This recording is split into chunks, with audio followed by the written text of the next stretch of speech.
Muy buenas para todos, mi nombre es Jesús Vergara, soy estudiante del doctorado en Ciencias de la Educación y quiero presentarles en esta asignatura de estrategia docente elementos condicionantes del estilo de aprendizaje como son el lenguaje, el pensamiento concreto, las imágenes, la personalidad y el ambiente. En un primer momento abordaremos la introducción para posteriormente desarrollar los elementos condicionantes de los estilos de aprendizaje y finalmente la conclusión.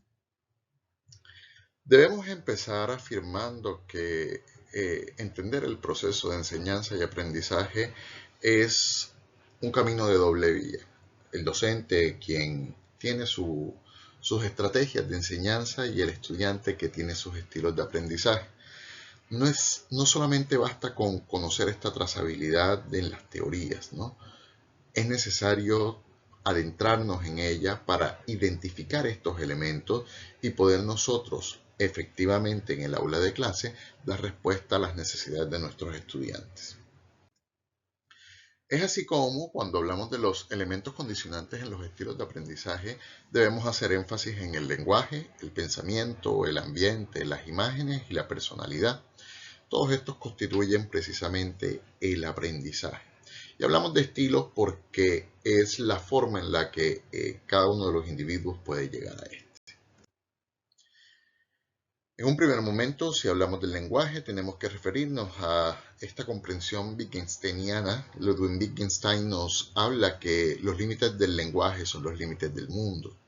Es bastante curioso porque cuando Wittgenstein nos hace este tipo de afirmaciones, lo que nos está diciendo es que todo el mundo es entendido a partir del lenguaje porque el lenguaje es media al mundo. Es decir, no es posible comprender al mundo si no comprendemos, si no es por medio de este lenguaje. Y el lenguaje entonces a su vez construye el mundo, y en la medida que el mundo es construido, el mundo puede ser conocido.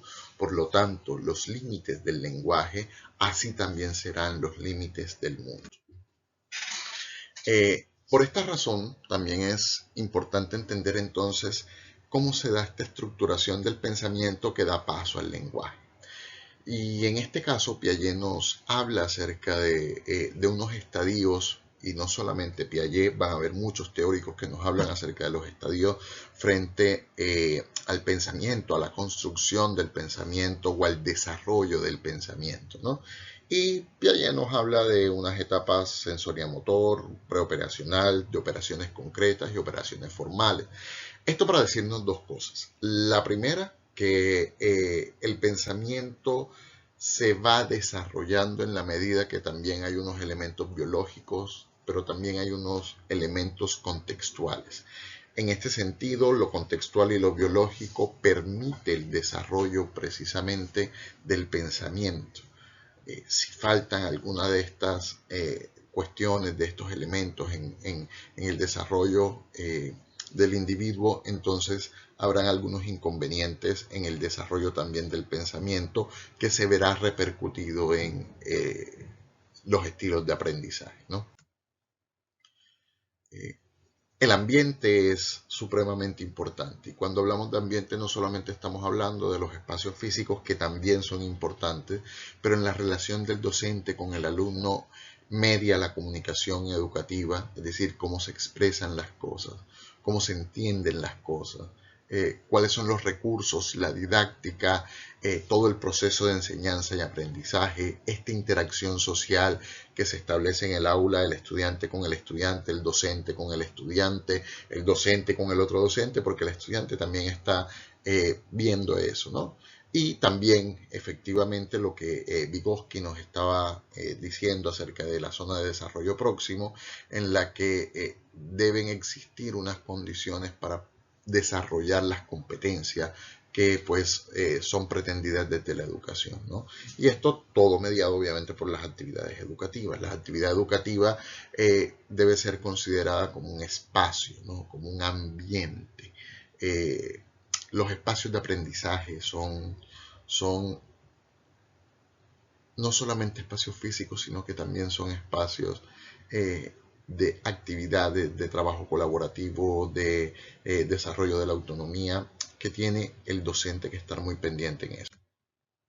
De la misma manera, cuando hablamos de imágenes, si bien uno de los textos que estábamos estudiando no lo dice puntualmente, sí nos habla acerca del lenguaje entendido desde esta filosofía del lenguaje en sí misma, ¿no? Searle, Peirce, Saussure, y aquí tenemos uno de los puntos coyunturales que es el proceso de la semiosis, ¿no?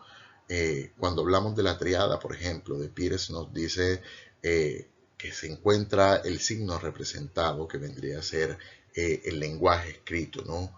La palabra árbol, que el conjunto de sus letras conforma una palabra, pero esa palabra tiene un objeto al que pretende ser el significado y además hay un interpretante, ¿no? Esto, el modelo binario de Saussure, nos ayuda a entenderlo un poco más. Hay un significado y hay un significante. ¿Y por qué esto es importante en este punto de las imágenes? Porque las imágenes permiten entender el mundo también. Porque las imágenes también son una especie de lenguaje, como nos decía Wittgenstein. Entonces, en este sentido se va interrelacionando la creación de las imágenes o la utilización de las imágenes con primero el constructivismo, porque entendemos que el ser humano, en la medida que es capaz de interpretar, construye el mundo. De la misma manera, otro elemento que es importante es la personalidad. La personalidad debe ser entendida como la forma de ser y de estar en el mundo. Quiero leer textualmente esta cita que se nos trae a colación y dice: la organización dinámica en el individuo de aquellos sistemas psicofísicos que son patrones característicos de conducta, pensamientos y sentimientos que determinan su peculiar ajuste al entorno, lo podemos entender entonces como la personalidad.